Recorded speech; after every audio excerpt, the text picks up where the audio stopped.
बिहार आपके साथ मैं हूं शिप्रा झा और बुलेटिन की शुरुआत बड़ी खबर के साथ करेंगे। बिहार विधानसभा चुनाव 2025 को लेकर इस वक्त की सबसे बड़ी खबर आपको बता दें, सूत्रों के हवाले से खबर मिल रही है।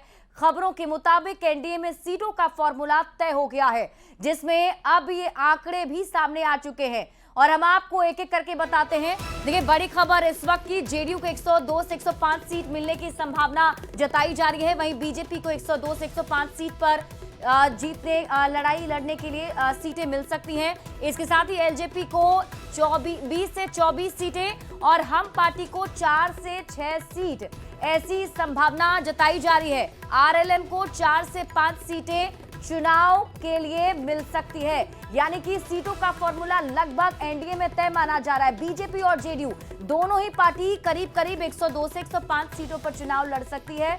चिराग पासवान की पार्टी को 20 से 24 सीटें मिल सकती हैं, जबकि जीतन राम मांझी की पार्टी हमको 4 से 6 सीट मिल सकती है। तो उपेंद्र कुशवाहा की पार्टी को करीब 4 सीटें मिल सकती हैं। लोकसभा चुनाव के मुताबिक ही बंटवारा का फॉर्मूला जो है वो निकाला गया है। तो इस वक्त की बड़ी खबर सूत्रों के हवाले से आपको बता रहे हैं, लगभग सीटों का फॉर्मूला एनडीए गठबंधन में तय हो चुका है और इसमें जेडीयू और बीजेपी दोनों चूंकि बड़ी पार्टी है, इन दोनों बड़ी पार्टियों के बीच में ज्यादा सीटों का हिस्सा जा सकता है। लगभग 102 से 105 सीटों पर चुनाव लड़ सकते हैं। क्रम, सीट, नेतृत्व, ये तो हमारे सहमति की बुनियाद ही है। तो इस पर कहीं विवाद कहाँ है?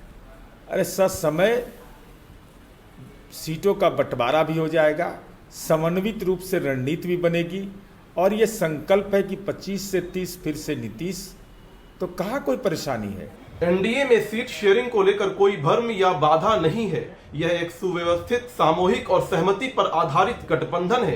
एनडीए का नेतृत्व मजबूत है, दिशा स्पष्ट है और निर्णय सामूहिक होते हैं। सीटों का बंटवारा भी एनडीए का शीर्ष नेतृत्व तय करेगा और वही इसकी आधिकारिक जानकारी देगा। बाकी सभी अटकलें सिर्फ अफवाहें हैं। पर विशेष फोकस है हमारी 40 से 45 सीट पे, जहां पे हमारी दावेदारी मजबूत है।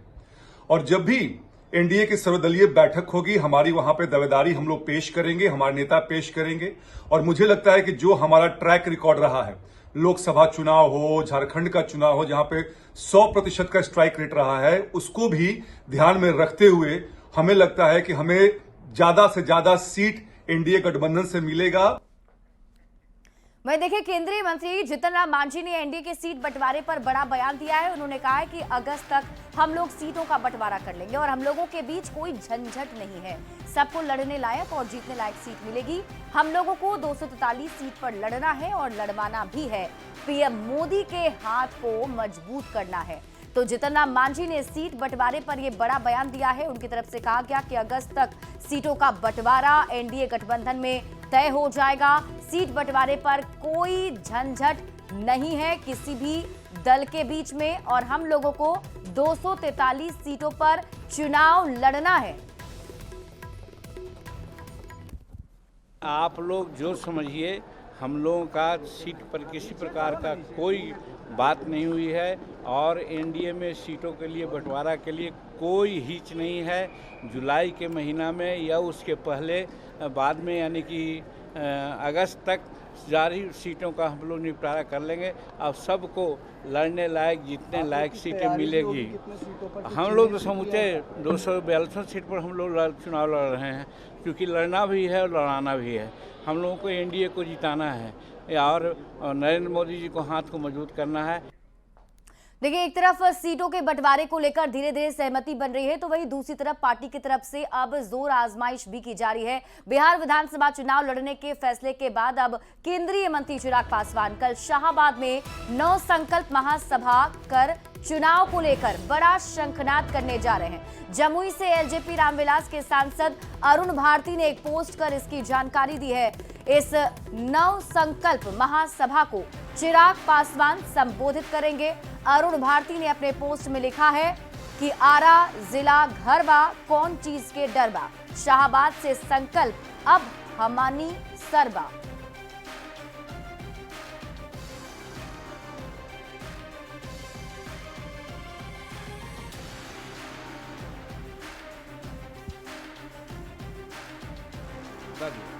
अपने अपने स्तर से जिसके पास जो संसाधन है, हमारी पार्टी को हमारे कार्यकर्ता सींचने का काम करते हैं और तैयारी हर कोई अपने अपने स्तर से, वो चाहे निर्धन से निर्धन हमारा कार्यकर्ता है, वो भी ये चाह रहा है कि कैसे वो कुछ योगदान कर सके, और तैयारी व्यापक चल रही है। और मैं आपको आश्वस्त करता हूं, आप और हमारे तमाम मीडिया के साथी भारी संख्या में कैमरामैन सहित वहां उपस्थित होंगे।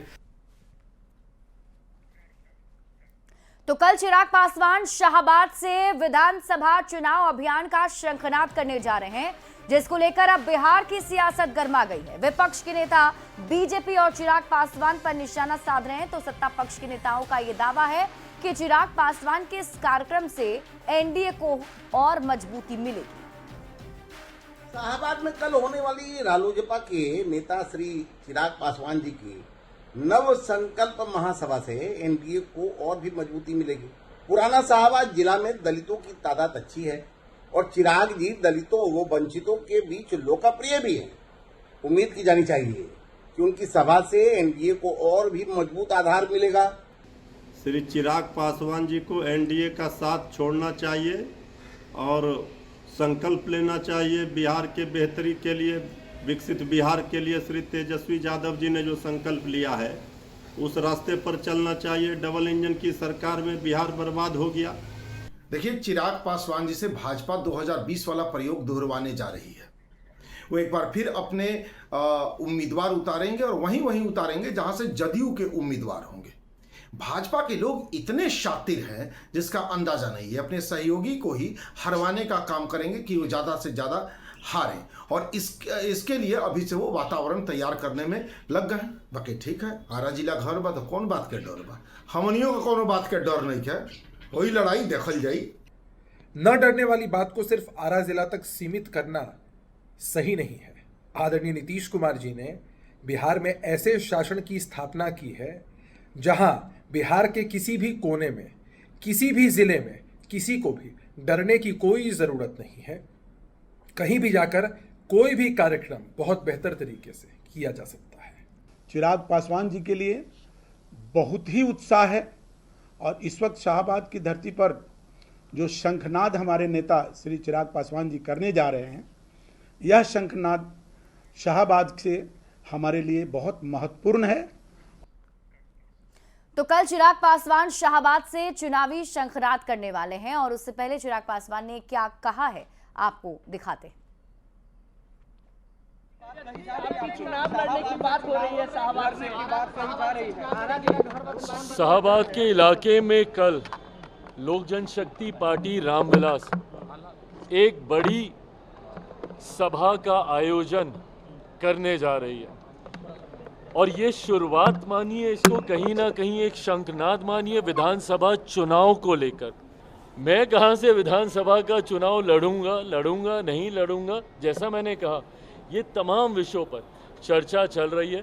अंतिम मोहर इस पर पार्लियामेंट्री बोर्ड की तरफ से ही लगेगी, पर जो लोग मेरे विधानसभा के चुनाव लड़ने को लेकर ये भ्रम फैला रहे हैं मेरे ही गठबंधन के भीतर, मैं पुनः इस बात को दोहराता हूँ कि अगर मैं विधानसभा का चुनाव लड़ूंगा, उसके पीछे की सोच अपने पार्टी के स्ट्राइक रेट को मजबूत करना होगा, गठबंधन को मजबूती देना होगा। जो लोग गठबंधन के भीतर दरार डालने की सोच के साथ भ्रमित करते हैं कि भैया मैं आ रहा हूं और मेरी कुर्सी के ऊपर निगाह है, कतई ऐसा नहीं है। कुर्सी भी स्थिर है। इस बात को विश्वास के साथ मानकर रखिए कि विधानसभा चुनाव परिणामों के बाद बिहार में एक बार फिर से मुख्यमंत्री नीतीश कुमार जी के नेतृत्व में हर बार से ज़्यादा मजबूत सरकार विधानसभा में बनने जा रही है, इसमें कहीं। और इस बीच रुक कर लेते हैं बड़ी खबर की ओर। पटना से आपको इस वक्त की बड़ी खबर बता दें, जहां बोरिंग रोड चौराहे पर भीषण आग लग गई है। ट्रांसफार्मर में आग लगी है। फायर ब्रिगेड की गाड़ियां मौके पर मौजूद है और आग बुझाने की कोशिशें भी जारी है। पुलिस टीम भी मौके पर पहुंच चुकी है। तो इस वक्त की बड़ी खबर आपको बता रहे हैं, पटना के बोरिंग रोड चौराहे पर आग लगी है। तस्वीरें आपकी टीवी स्क्रीन पर आपको दिखा रहे हैं। देखिए, ट्रांसफार्मर है जिसमें आग लग गई है, और ये चिंता की बात इसलिए क्योंकि ये काफी यहाँ पर लोग जो हैं वो रहते हैं। न्यूज़ 18 संवाददाता संजय कुमार अधिक जानकारी के साथ जुड़ गए। संजय, क्या आग पर काबू पा लिया गया? आग पर काबू पाने का प्रयास जारी है। फायर ब्रिगेड की गाड़ियां पहुंची हुई हैं यहाँ पर, पुलिस की कई गाड़ियां भी पहुंची हुई हैं। और चूंकि जीबी मॉल जो है कमर्शियल कॉम्प्लेक्स है, काफी लोगों की यहाँ पर भीड़ है, आप तस्वीरों में भी देख सकती हैं, काफी लोग वहाँ पर मौजूद हैं और आग की लपटें काफी अधिक हैं। तो आग पर काबू पाने की कोशिशें लगातार जारी हैं और फायर ब्रिगेड के जो कर्मी हैं वो लगे हुए हैं और आग पर काबू पा लिया जाएगा। लेकिन निश्चित तौर पर एक बड़ा हादसा टला है, चूंकि जीबी मॉल सटा हुआ है और आग काफी ज्यादा लग गई थी। आग की तस्वीर जो है आप देख सकती हैं, तो ऐसे में अंदाजा लगा सकते हैं किस कदर आग लगी थी। बहरहाल फायर ब्रिगेड की गाड़ियां जो है वो तत्परता से आग बुझाने में जुटी हुई हैं। धुआं काफी ज्यादा उठ रहा है इस वक्त और उम्मीद जताई जा रही है कि आग पर काबू पा लिया जाएगा थोड़ी देर में। जी शिप्रा। शुक्रिया संजय इस अपडेट के लिए। बढ़ते हैं आगे। देखिए, मौका विधानसभा चुनाव का है, तो ऐसे में हर दल अपने नेता को सबसे ज्यादा दमदार, जनता का मददगार और नेक छवि पेश करने की होड़ में लगी हुई है। और इसी कड़ी में तेजस्वी यादव का एक नया वीडियो वायरल हो रहा है जो AI तकनीक से बनाया गया है। इस वीडियो में फिल्मी हीरो के अंदाज में तेजस्वी यादव को दुश्मनों से फाइट करते हुए दिखाया गया है। साथ ही वे गरीबों की मदद भी कर रहे हैं। ये वीडियो आपकी टीवी स्क्रीन पर आपको दिखा रहे हैं। AI तकनीक से इस वीडियो को बनाया गया है और तेजस्वी यादव को इसमें एक हीरो की तरह प्रोजेक्ट किया गया है, जिसमें ये दिखाया जा रहा है कि वो दुश्मनों से फाइट कर रहे हैं, साथ ही गरीबों की मदद भी कर रहे हैं। किसकी मजाल जो छेड़े दिलेर को, गर्दिश में घेर लेते हैं कीदड़ भी शेर को। क्या समेटेगा हमें ये वक्त का गहरा दरिया, हम किनारों से उबरने का हुनर जानते हैं। सीधे हाथों ने जो खींची है लकीरें टेढ़ी, उन लकीरों पर चलने का हुनर जानते हैं। किसकी मजाल। तो अब AI तकनीक से बनाए गए तेजस्वी यादव के इस वायरल वीडियो पर अब सियासत भी शुरू हो गई है। सत्ता पक्ष के लोग जहां तेजस्वी यादव की नई छवि बनाने की कोशिश पर निशाना साध रहे हैं, तो इंडिया गठबंधन के नेता इसे तेजस्वी यादव के फैंस का विचार मान रहे हैं। अपनी विफलताओं को छिपाने के लिए तेजस्वी यादव जी इस तरह का वीडियो बनाते हैं। दरअसल ये जंगल राज के मसीहा हैं, गरीबों के मसीहा नहीं। ये नौकरी के बदले जमीन लेने वाले गरीबों के लुटेरे हैं और वीडियो बनाकर अपने आप को मसीहा बताते हैं। कितना धोखा दीजिएगा जनता को तेजस्वी यादव जी। जनता रग रग से वाकिफ हो चुकी है आपके कारनामे से और आपके परिवार के कारनामे से। ये चारा घोटाला वाले, अलकतरा पीने वाले, नौकरी के बदले ज़मीन हड़प देने वाले अपने आप को गरीबों का मसीहा बताते हैं। बताते हुए इनको शर्म भी नहीं आती। बिहार के लोगों का कल्याण के लिए जो योजनाएं बना सकती है, बिहार वासियों के लिए सोच सकती है, जो शिक्षा, स्वास्थ्य, खेल कूद, नौकरी के अलावा लॉ एंड ऑर्डर पे भी कंट्रोल रख सकती है, एक अमन चैन की जिंदगी दे सकती है, तो महागठबंधन की ही सरकार है। फ्रेंड अपनी चीजों को दर्शा रहे हैं इस वीडियो के माध्यम से कि कौन रक्षक है हमारा। बिहार के लोग तेजस्वी यादव जी को उस राजनीतिक विरासत को आगे बढ़ाने के लिए जानते हैं जिसने बिहार का बेड़ा गर्क किया, जंगल राज की उपाधि दिलवाई। तो सपने में भी बिहार के लोग तेजस्वी यादव जी को मसीहा, क्या बिहार का मुखिया नहीं मान सकते हैं। हाँ, राजद के लोग AI के माध्यम से दिल बहलाने के लिए तेजस्वी जी को मसीहा, मुख्यमंत्री और पता नहीं क्या क्या बताते रहते हैं। देखिए, बिहार की जनता तैयार है तेजस्वी सरकार बनाने के लिए। श्री तेजस्वी यादव जी में बिहार की जनता अपना भविष्य देख रही है। ये वीडियो तो सही है, तेजस्वी जी तो गरीबों के मसीहा हैं, इसलिए बिहार की जनता बड़ी उम्मीद आशा के साथ तेजस्वी यादव जी में अपना भविष्य देख रही है। वहीं आरजेडी नेता तेजस्वी यादव के AI तकनीक से बनाए गए वीडियो पर मंत्री गिरिराज सिंह ने तंज कसा है। उन्होंने कहा कि लालू प्रसाद जो मुंगेरी लाल के हसीन सपने देख रहे हैं और अपने बेटे को मुख्यमंत्री बनाने का ख्वाब सजाए हुए हैं, ये कभी पूरा हो ही नहीं सकता। आने वाले चुनाव में एनडीए भारी बहुमत से सरकार बनाएगी, क्योंकि जनता अब पुराने दिनों को याद नहीं करना चाहती। यादव जो चाह रहे हैं कि बिहार में भरम फैला करके बेटे को मुख्यमंत्री बनावे, वो मनसा पूरा नहीं होगा। ये वही लालू यादव का बेटा है ना, जो नीतीश कुमार से हटे और रैली किए तो मुरट्ठा बांध करके झंडा फैला रहे थे, लग रहा था कोई क्रिमिनल के पार्टी का जुलूस है। तो ये वही करेंगे, इनके डीएनए में वही है। अपराध, कुव्यवस्था, और ये भयभीत है लोग कि लालू यादव को फिर नहीं आने देंगे, फिर दोबारा नहीं आएंगे। ये मुंगेरी लाल के हसीन सपने ही बना रहेगा। इधर जेडीयू के मुख्य प्रवक्ता नीरज कुमार ने तेजस्वी यादव पर जोरदार हमला किया है। नीरज कुमार ने कहा कि तेजस्वी यादव खुद एक गुनहगार है और उनके रोल मॉडल राजबल्लभ यादव जैसे लोग हैं। तेजस्वी इसका भी जवाब दें कि बेटियों के सुहाग में आग लगाने के लिए शराब की कंपनियों से 46 करोड़ 64 लाख रुपए इलेक्टोरल बॉन्ड के रूप में किसने लिए? जब आप प्रवचन देते हैं तो लज्जा भी शर्मसार हो जाती है। सजा याफ्ता जिसका रोल मॉडल हो, उसको महिलाओं का दर्द और बेटियों का दर्द का एहसास हो रहा है। राजबल्लभ यादव किसका रोल मॉडल है? किसने राजनीति में प्रमोट किया? गुनाहगार आप हैं। बेटियों के सुहाग में आग लगाने के लिए शराब की कंपनियों से 46 करोड़ 64 लाख रुपया किसने लिया इलेक्ट्रल बॉन्ड के रूप में? लज्जा भी शर्मसार तेजस्वी यादव हो जाता है। जब आप प्रवचन करते हैं तो हम तो आपको सलाह देना चाहते हैं, हालांकि देने का हमको अधिकार नहीं है कि तेजस्वी यादव जी नई पीढ़ी के लोग हैं। बेटियां उड़ान भर रही है नीतीश कुमार जी के नेतृत्व में। आज देश के अंदर पुलिस बल में हम नंबर 1। अगली खबर आपको वैशाली से बताते हैं, जहां एक सड़क हादसे में तेजस्वी यादव बाल बाल बच गए। तेजस्वी यादव मधेपुरा से लौट रहे थे और तभी वैशाली के गोरौल में NH 22 पर एक बेकाबू ट्रक ने उनके काफिले की गाड़ी को टक्कर मार दी, जिसमें उनकी सुरक्षा में साथ चल रहे 3 जवान घायल हो गए हैं। प्राथमिक इलाज के बाद घायल जवानों को बेहतर इलाज के लिए बड़े अस्पताल में रेफर किया गया। पुलिस ने ट्रक के ड्राइवर को गिरफ्तार कर लिया।